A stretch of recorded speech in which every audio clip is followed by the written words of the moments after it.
So from here, close, and then I go, and then I can follow up with my rear hand. So you go 1, and then raise the elbow.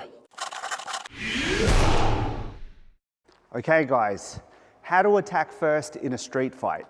Let me tackle the reason why many times we should attack first in a street fight. See, it all comes down to, once again, distance. If I'm in a situation where I'm pretty close to the opponent, let's say about a step away or even closer, when you're in a situation like that, the best thing to do is to actually attack first. Because from this range, from this distance, it's very hard to stop someone's attack. I don't care if you're the best fighter in the world, if you're standing this close to me, it's going to be very hard for you to stop me. Because you don't know where the attack is coming towards. You don't know where the attack is coming from. You may think it's a punch coming to the face, but what happens if it's a kick to the groin? Or if it's a fake and a shoot, or whatever it is. So if you're in a situation where you're very close, best thing to do is attack first. Now, when you're in a situation like this, and let's say the person already has their guard up, so that means they're ready to fight. I would recommend you putting a passive guard, like a non-confronting position where you've got your hand in front, and this is basically telling the guy physically that you don't want any trouble. You don't want to fight, especially if there are people surrounding you and filming you with their phones. So from here, this is a very effective guard, but non-confronting. So you'll basically, and use verbal commands telling him to back off, to leave you alone. But if you come to the point where you have to fight, then you attack first. Now, what I would recommend in a situation like this is basically close the gap, right? And when you close the gap, you puck, boom, this arm. Now, what I'm doing right now, which I recommend you do when you practice, is just a palm strike towards the chest. So that way you can actually make contact and tap your partner's chest. So from here you cross. Now what you're doing here, you're going towards the sternum. In a real situation, of course, it would be a punch and or an elbow. So the drill goes like this. You go 1, and then you raise the elbow. You go 1, and then raise the elbow. So if I do it here, you're going in, boom, this one goes here. In a real fight, you can punch, vertical punch, thrusting punch to the solar plexus, to the sternum, and then you raise and you pick up that elbow. If you want, you can already go with the elbow and then raise, okay? Because what you're doing here is basically closing the gap. You're moving your face out of the way because you know that this hand could potentially come straight at you. So you don't want to walk into a punch right there. So as you are stepping in, your face is coming out of the line of attack, right? Because you don't want to be in line with this punch or potentially that one. So as you position your hands and your footwork, you're driving that big ma stance, the pushing stance. So when you move forward, you're moving your face out of the way and you're going in with the tap. So a good drill would be to just step and go. Boom, step and then raise. Right, step and then go. So that would be a very good, effective attacking technique from short range. Now, let's say I'm about a full step away. Now in this particular scenario, I wouldn't necessarily go shooting towards his arms because in Wing Chun we don't use the longest range to deal with the attack. We use the shortest range, the shortest distance, the center line. So in this case, I would use the leg. I would use a kick.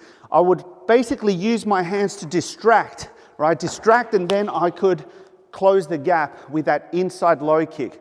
Now, I've said it in the past, these kicks are designed for you to get the timing right, the coordination, the speed, and to close the gap. Right now, I'm just tapping Brendan's inner thigh, but by all means, this kick could easily go towards the kneecap, towards the groin, towards the shin. But when practicing, we want to keep each other safe and be able to work on the timing of this drill. So what am I doing here? If you notice, I'm also controlling this arm. Okay, so when I control the arm, I'm going in, but this time I'm controlling it down, and then that way I can go over, above the arm. So from here, close, and then I go, and then I can follow up with my rear hand. So it's a 1, 2, and then follow up with this one.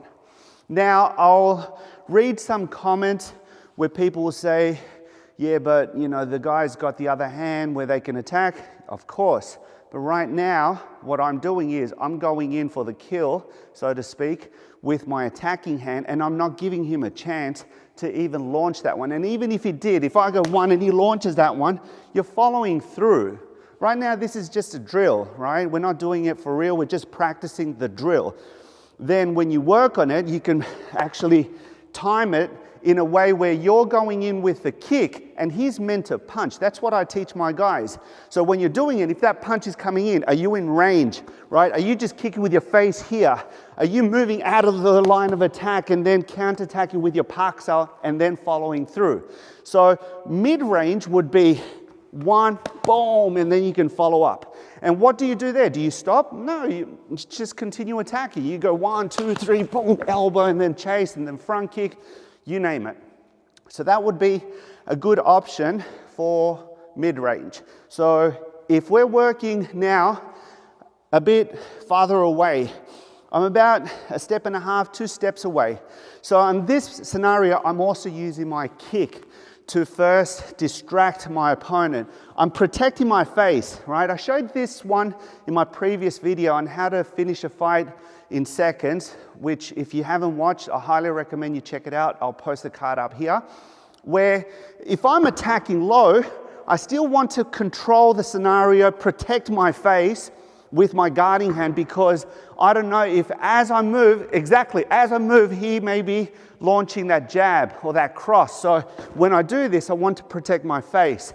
And then once I've done the first point of contact, then I use my arrow punch and follow up with a front kick. The follow-up front kick, once again, it's the safest technique for you to use in a drill. In a fighting scenario, you could go boom, boom, and then smack right there towards the knee. Okay, you can follow up with a kick to the groin, you name it. So it's a 1-2, and then you follow up with the rear leg push kick, so you can work on these options. Okay, so once again, it's all got to do with distance and of course your confidence. You want to position your hands in a way where you're protected, you feel safe, and then strategically you can make your move. And it's all about that. It's about the element of surprise. Okay, so guys, that's it. I hope you like it. I'll see you in the next one. Okay guys, so that's it for today's video. Thank you so much for watching. If you enjoyed it, please click the like button, share it with a friend. And guys, don't forget to check out some of my other videos. There's plenty of material there to keep you busy training and taking your Wing Chun to the next level. If you haven't already, check out my online academy. It's umauniversity.com.au. There's a free introductory applied Wing Chun course you can check out and learn from those videos as well. Having said that, I'll see you in the next one.